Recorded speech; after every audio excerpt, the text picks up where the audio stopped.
Le vaillant petit soldat de plomb. Il était une fois un petit garçon qui avait beaucoup de jouets et passait avec eux de longues heures heureuses. L'un de ses jouets préférés était la bataille des petits soldats de plomb. Il disposait les statuettes en rang opposé et la guerre commençait. Quand on lui avait offert les petits soldats, il s'était aperçu que l'un d'eux n'avait qu'une jambe. Cela était sans doute dû à une erreur de fusion. Pourtant, quand l'enfant jouait, il plaçait toujours au premier rang, devant tous les autres, le petit soldat mutilé et l'incitait à se montrer valeureux. L'enfant ignorait que, pendant la nuit, les jouets s'animaient et parlaient entre eux. Parfois, lorsqu'il disposait ses soldats en rang, il oubliait le soldat sans jambes au milieu des autres jouets. Et c'est ainsi que le petit soldat de plomb fit la connaissance d'une gracieuse ballerine, elle aussi en métal. Ils éprouvèrent une grande sympathie l'un pour l'autre, et le petit soldat tomba amoureux d'elle. Les nuits passaient, l'une après l'autre, mais le petit soldat amoureux ne trouvait jamais le courage de déclarer son amour. Quand les mains du garçonnet le déplaçaient pendant les batailles, il espérait qu'elle verrait combien il était courageux. Un soir, la petite danseuse lui dit « J'aime bien parler avec toi ». En disant cela, elle devint toute rouge elle aussi. Pauvre statuette de plomb, si timide au point de ne pas oser s'avouer leur amour. Jusqu'au jour où les deux amoureux furent séparés. L'enfant prit le petit soldat et le posa sur le rebord de la fenêtre. « Reste ici et monte bien la garde. Aucun ennemi ne doit entrer. Et même si tu n'as qu'une jambe, tu peux faire le guet. » Puis, il se mit à jouer sur la table avec les autres petits soldats. C'était l'été. Les jours suivants, le petit soldat ne fut pas déplacé de son poste. Un après-midi, un orage éclata brusquement. Un vent violent fit claquer la fenêtre et la statuette de plomb fut précipitée dans le vide. Il tomba la tête en bas et la baïonnette de son fusil se planta dans le sol. Puis, une véritable tempête se déchaîna. La pluie qui tombait à verse forma bientôt d'immenses flaques. Des ruisselets se formèrent rapidement et se déversèrent dans les égouts. Sous le porche d'une école voisine, des enfants attendaient qu'il cessât de pleuvoir. Enfin, la pluie sembla diminuer, et tous s'élancèrent en courant pour rentrer à la maison. Les garçons, en chahutant, sautaient pour éviter les plus grandes flaques. 2 d'entre eux s'abritaient de la dernière pluie en rasant les murs des maisons. Ce fut alors qu'ils virent le petit soldat planté dans la boue.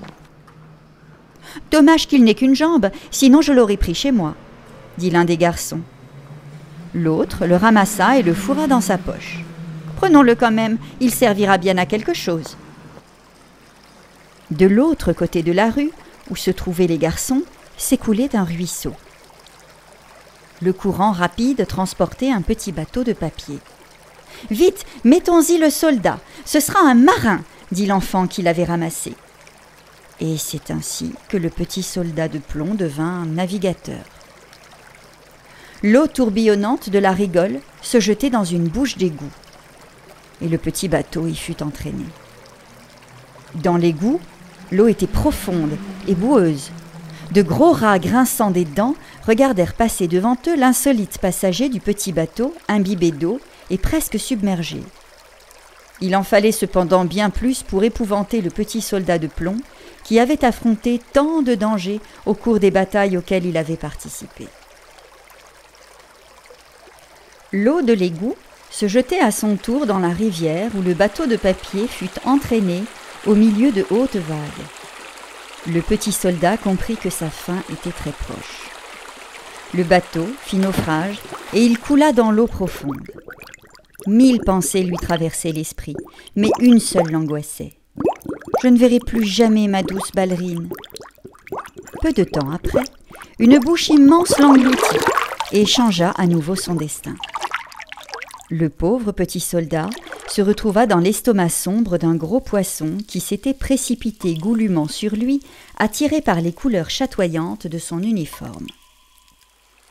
Le poisson n'eut pourtant pas le temps de se réjouir de son repas indigeste. Il fut aussitôt pris dans les filets qu'un pêcheur avait jetés dans la rivière. Peu après, il gisait, moribond, parmi d'autres malheureux, dans un panier qui fut transporté au marché. Et c'est précisément à ce même marché que se rendit la cuisinière de la maison où habitait notre héros.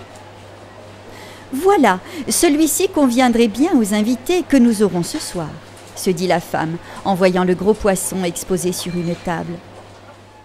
Le poisson finit ainsi à la cuisine.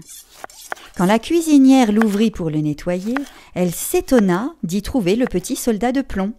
« Mais c'est l'un des petits soldats de... » Et elle courut vers l'enfant pour lui faire part de sa découverte. « Oh, c'est vrai, c'est le mien !»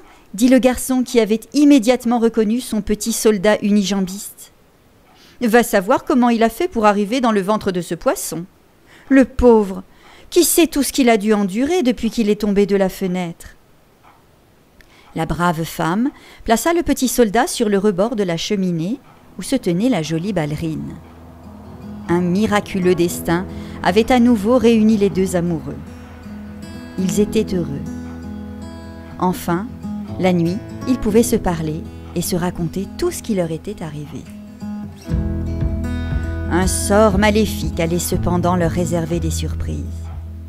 Un jour, un violent courant d'air souleva le lourd rideau de la fenêtre qui heurta la petite ballerine et la fit tomber dans le feu de la cheminée. Le petit soldat de plomb, avec terreur, vit la chute de sa compagne.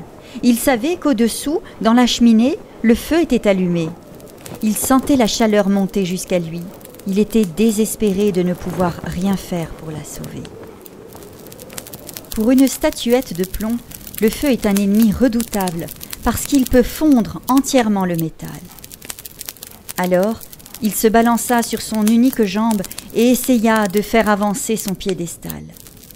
En persévérant, dans un terrible effort, le petit soldat de plomb finit par tomber lui aussi dans le feu.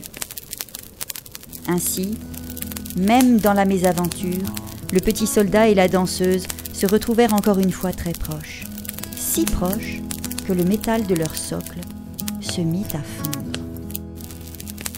Le plomb des deux supports se mélangea et le métal, désormais liquide, prit étrangement la forme d'un cœur. Leur corps aussi commençait à fondre. Et lorsque le garçon, en passant devant la cheminée, aperçut les deux statuettes au milieu des flammes, du pied, il les éloigna du foyer. Et depuis lors, le petit soldat de plomb et sa ballerine furent réunis à jamais sur leur unique socle en forme de cœur, comme le destin l'avait voulu.